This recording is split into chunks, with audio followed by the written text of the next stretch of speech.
Hello, and welcome to today's issue of Chapter by Chapter. I am your host, Will Cowan, and with me, like always, is Steve Haynes. Steve, how you doing today? Out of all days. Today is I'm great.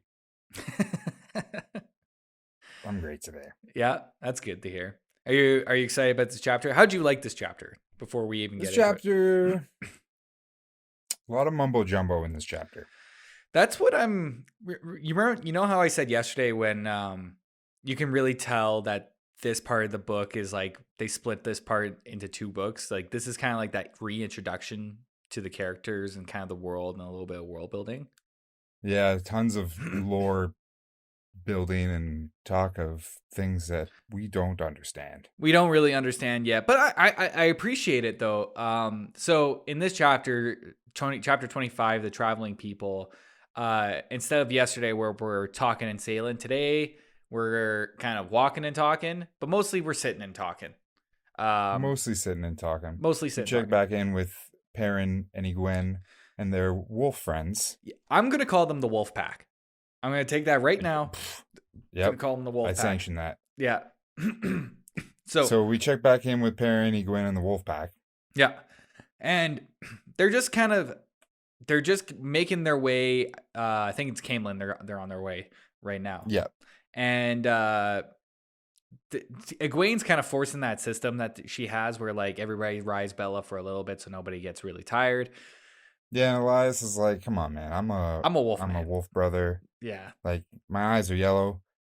I hang out with wolves. I don't need to ride on the horse. And she's like, ride on the horse. And he's like, I don't need to ride on the horse. Yeah. The point where he like looks at Bella and Bella gives him like that, like the rolling eye sort of look. The horse like rolls her eyes at him. Yeah, like, no, you're not getting on this. No, she don't want none of that. She looks like that. She does that look whenever she looks at a wolf. So, excuse me. Well, he is a wolf. No. The He's Bella. a wolf man. Like, no, I know. Yeah.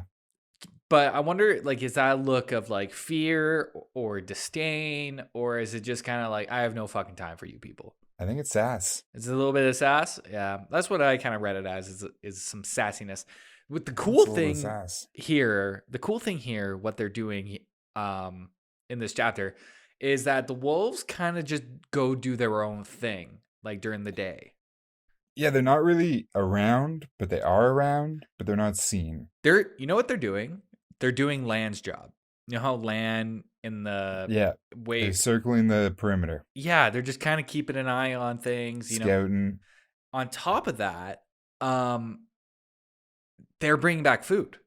They're picking up like rabbits and squirrels and stuff like that. So is Elias. Yeah. He's able to like he's taking out pheasants. Yeah. And rabbits, and they're all eating better. Like they're eating better than they have. Perrin and Egwene are eating better than they have. Exactly. In days now, but Perrin's still kind of like not cool with it, and would probably be happy if eating garbage if they were all gone anyways. But like, and the other thing with him is like Perrin, the wolves aren't seen anywhere, but Perrin senses them. He knows where they are. He starts to realize that if they're ahead of him, he knows they're ahead. If they're behind, he knows they're behind, even though he can't see them. Yeah, exactly. Because he's a wolf man. One other point, they talk about some of the dreams that Perrin has, right? And he says that he's no longer having Baalzamon dreams, but he's having normal dreams, but there's always a wolf in those dreams. It's like a wolf that's looking away from him, Now, I don't know if that's supposed to be his inner wolf or just some sort of like tertiary wolf that it signify. I don't know what the significance of the wolf not looking at him is, but he's having better dreams. I think maybe it's just because he's not embracing his wolfness. I guess so. Yeah, that could be it. But the point I'm getting to is that he's having better dreams. And I think things are chilling out. Things are cooling out a bit for him. And I think that has to do with the fact that he's not eating bread and cheese anymore. He's eating rabbits. He's eating pheasants. He's eating squirrels. I think you're right. I think you're on to something. It's a change in diet. It's a change in It's diet. helping. Things are going to be looking up for these guys. Anyways, they're on their path. I don't know how long they're on the road. It says they were on the road for a couple of days, like 3 or 4 Quite days a or something. while. I mean, several meals, several pheasants. Yeah, several pheasants at least. Enough for the diet to change and the dreams to get better. Yeah, As they're walking by, these 3 mastiffs, like 3 giant dogs, big show old up, dogs. burst out of the brush and start barking at them. And they're about to get ready to Perrin is about to get ready to like fight these wolves, or not wolves, these dogs. He's ready to And commit dog murder. and like Elias is like, hold up, and he like puts up a finger, and doesn't he do like a whistling sound or something?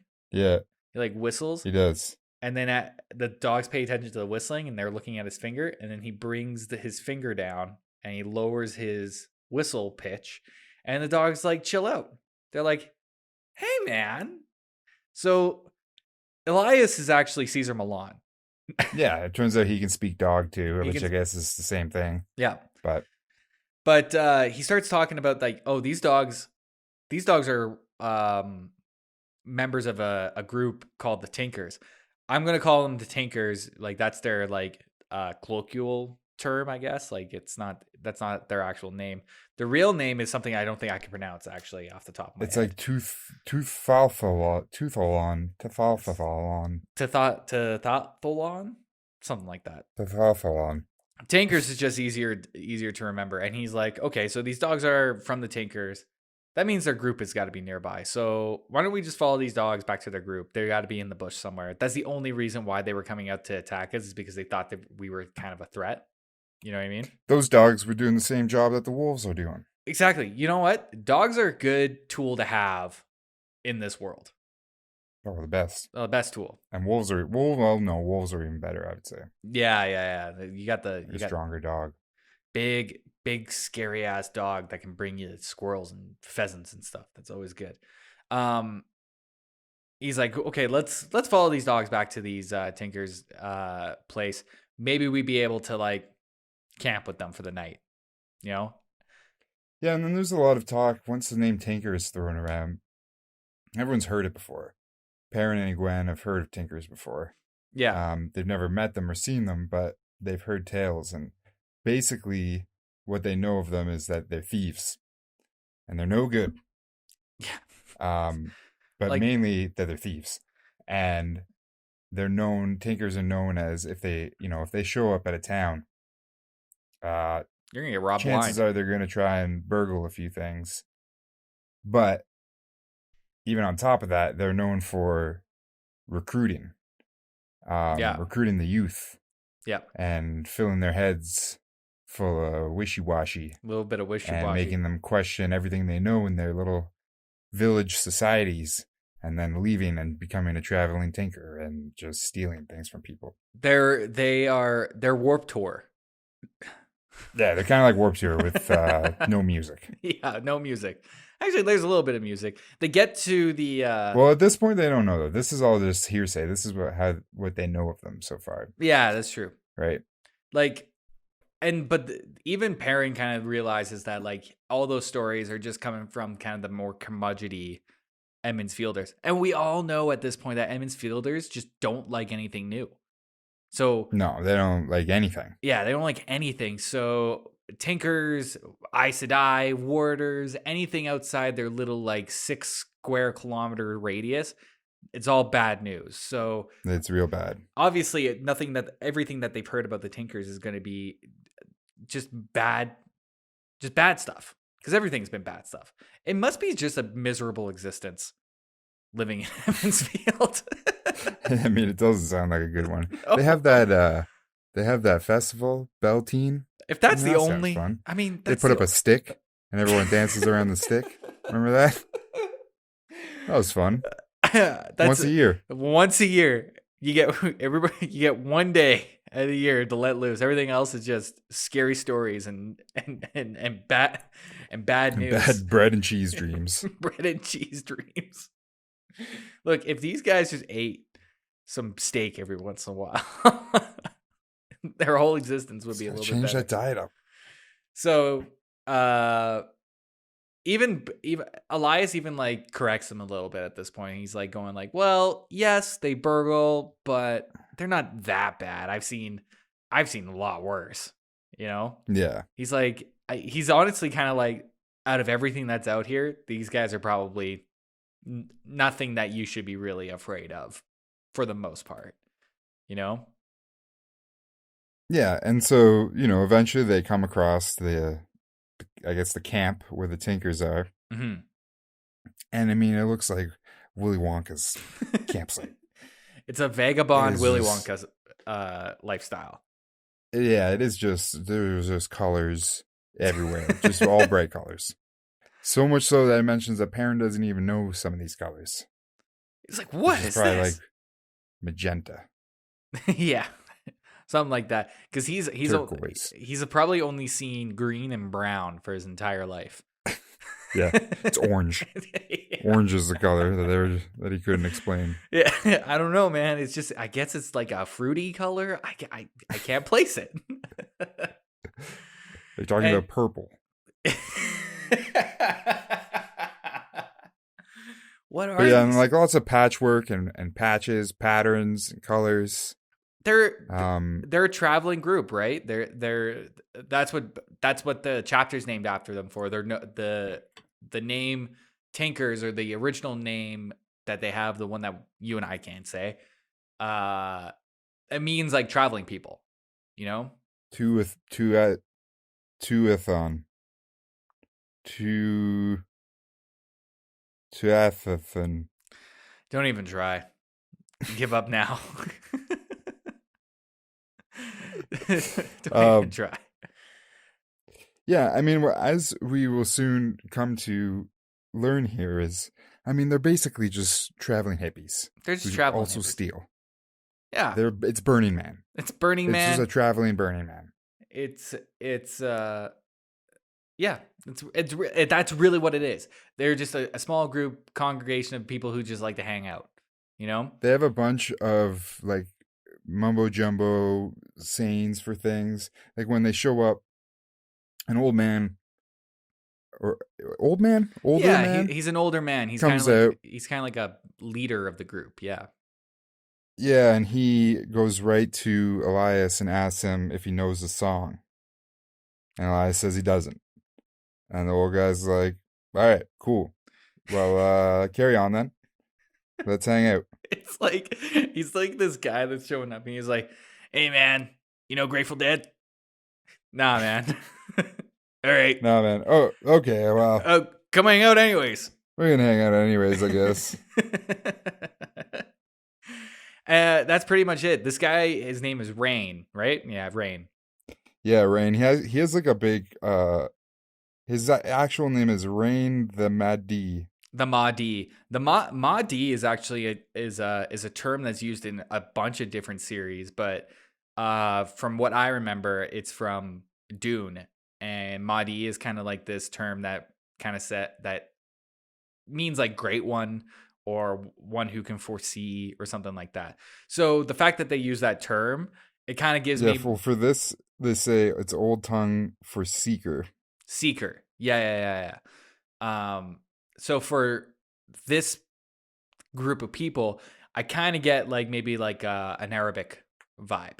You know, once I heard that Mahdi, I was like, okay, maybe I can Okay. kind of shift the look of this group to a more of an Arabic look, which is definitely cool. You know, I think it's Tuathon Tuathon, people. Yeah, Tuathon.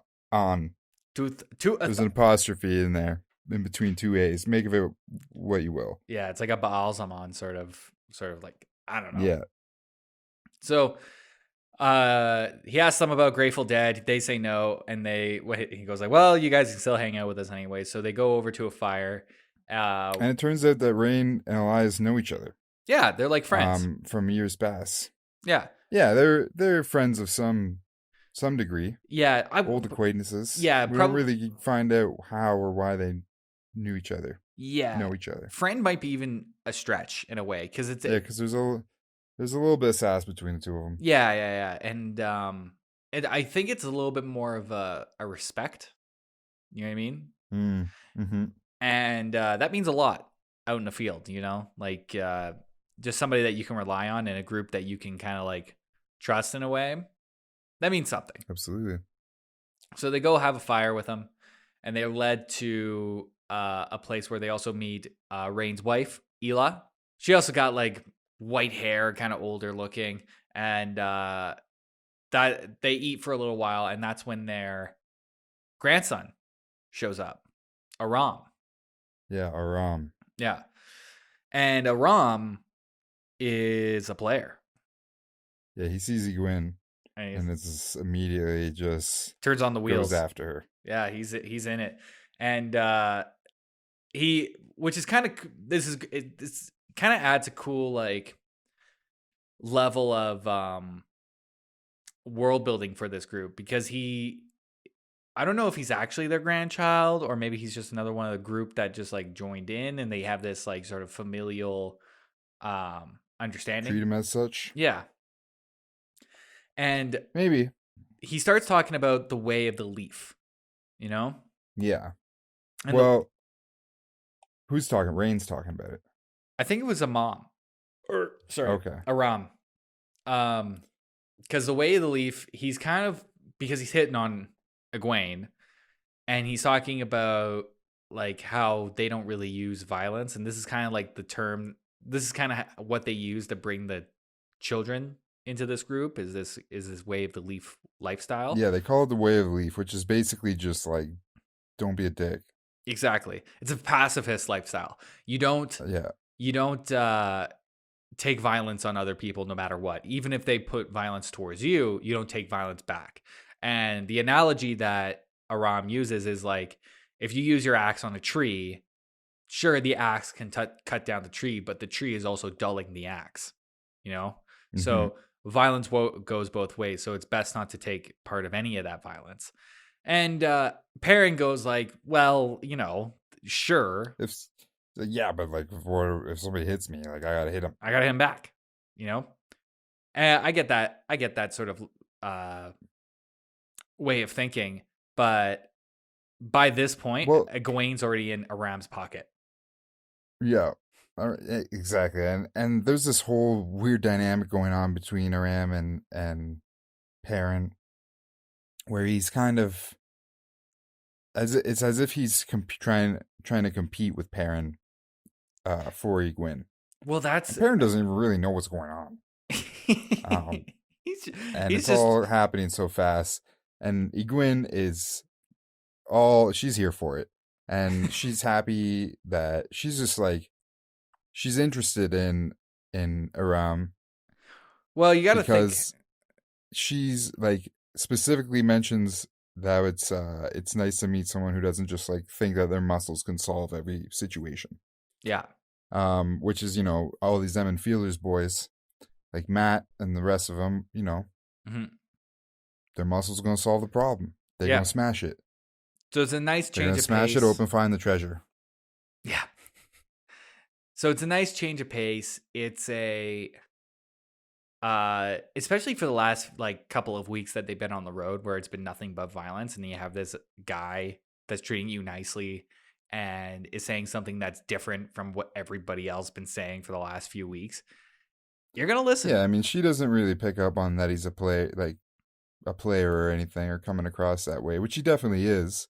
But she's just kind of cool with it. He wants to go dance. She's stoked. She's ready to go dance with him. Yeah. They go dance. Yeah. And Perrin kind of is jealous. I don't know. I don't really get like a jealous vibe. You know how I said a couple chapters ago where there could be kind of a romantic tension? It doesn't really build that up here. It just kind of like, he's just more protective of her. It's weird. It's like a little bit, but yeah, he's kind of protective. And then it also sort of like plays, I think it sort of like plays on some of his own insecurities of like how he's never really been that good at like picking up women, or being able to just sort of, when you meet someone new and just sort of, just pick up a girl like that. And then he thinks about how Rand was able to do that back in Emmons Field. Yeah, Rand was And able to talk to girls a little bit easier, and probably doesn't like hit on girls because I never get that feeling of Rand, but like no, but he gets reminded of that sort of like ladies' man sort of mentality that Rand has right, yeah, or has portrayed that he's seen before. yeah, which I think everybody's been in that position, you know. Yeah, and then also like when they're walking away, and what's his name? Aram. Aram. When they're walking away, Aram like turns back and like smiles at Perrin with like a victorious grin. Yeah, fuck you. Perrin's kind of like, what? Yeah, he's like, what are you doing, man? Yeah, but piece of shit. Then this whole tanker situation. Perrin is like super into the tankers from the get-go. Like he's just interested, right? And everything that they're telling him about the way of the leaf and everything, and he's prime for the youth that they sort of indoctrinate right out of the towns and villages they go to. And that sort of kind of starts to happen where they're talking to him and just sort of hearing out a lot of his concerns and just really like speaking to him and understanding what he's saying and relaying their perspective of things. And then they start to really get into stories of mumbo jumbo. Well, I think it's kind of important mumbo jumbo though. It's super important mumbo jumbo. It's a story of which I'm gonna get this wrong, even though I read this chapter not that long ago. I'm gonna get this wrong, but it has to do with something. It's a lot. With I think they were traveling in the Aiel Wastes.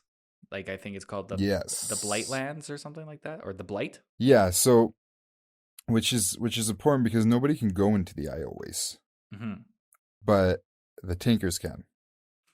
So that's just something to make note of. Right. And they come across this like, was it like a battle, like the leftovers of a battle or something like that, and they find this woman who's a warrior of the Aiel, and she starts spouting off like the Dark One is coming. Not in like that is like a very condensed version of what she actually says, but it was like, cause isn't she like the survivor? She's the only. Don't they find she's the only one, right? They find like a bunch of like spear maidens. Yeah.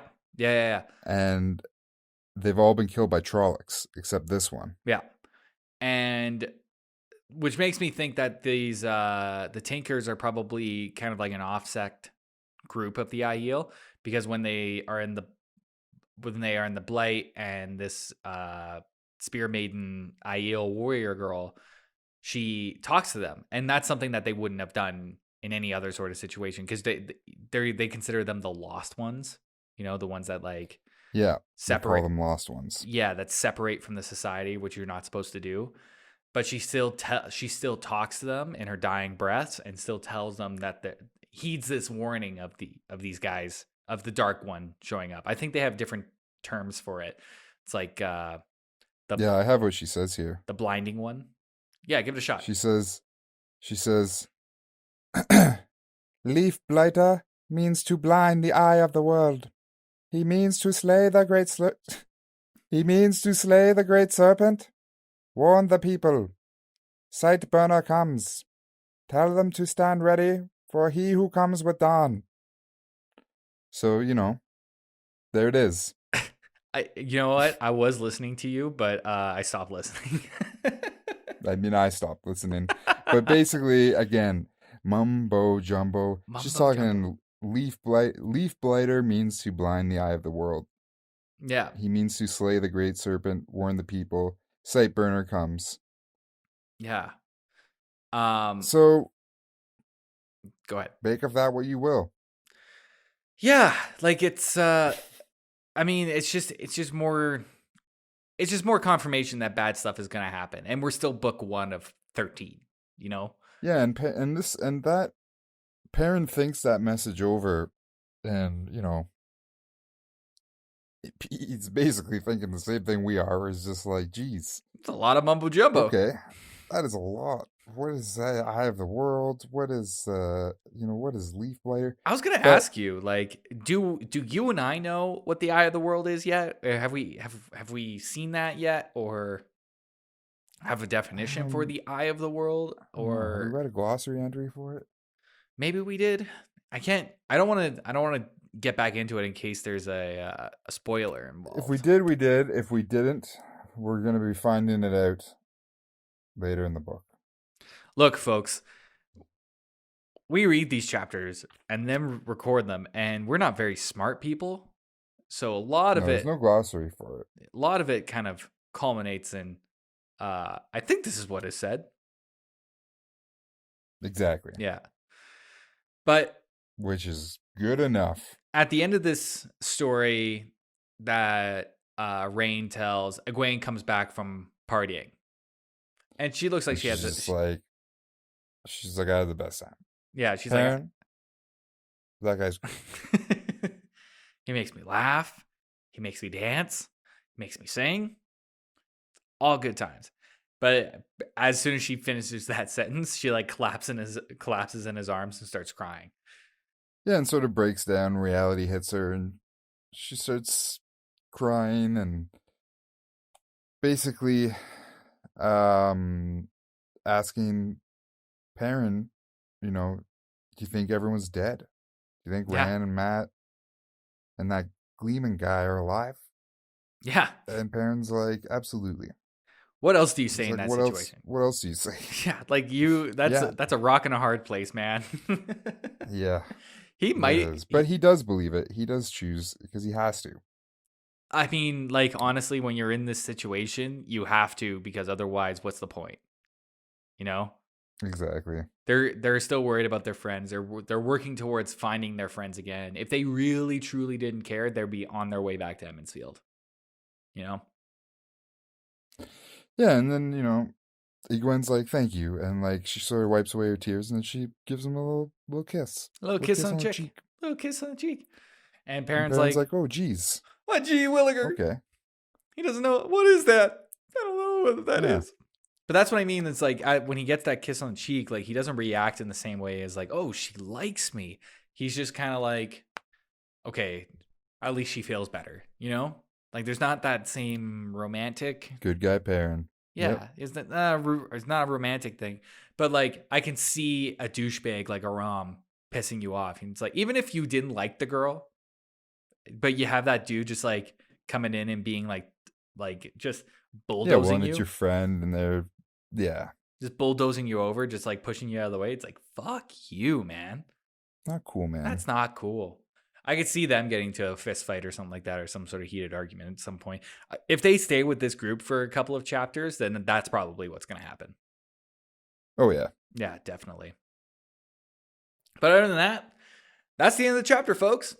Gwen goes to bed, today. And that's pretty much it. Wraps that up. Any closing remarks there, Steve? I'll just say to all of our listeners out there, one, if you ever come across 3 mastiffs in the wild, get away.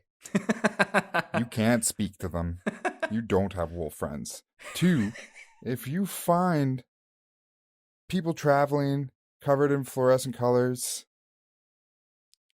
just enter at your own risk, okay? I can't advise one way or the other. You might be in for the greatest time of your life or the worst. It depends on the drugs you take. Just approach with caution. Approach with caution. If they're into Grateful Dead, you're probably safe. Probably, but again, we just don't know. We just don't know. Yeah, that wraps it up today. We'll be back next week with Chapter 26. I don't have that name in front of me here. Chapter 26. Chapter 26 is called White Bridge. White Bridge! So it looks like we're finally making it to White Bridge. Finally doing it. Thank you all for listening, and we will be back next week.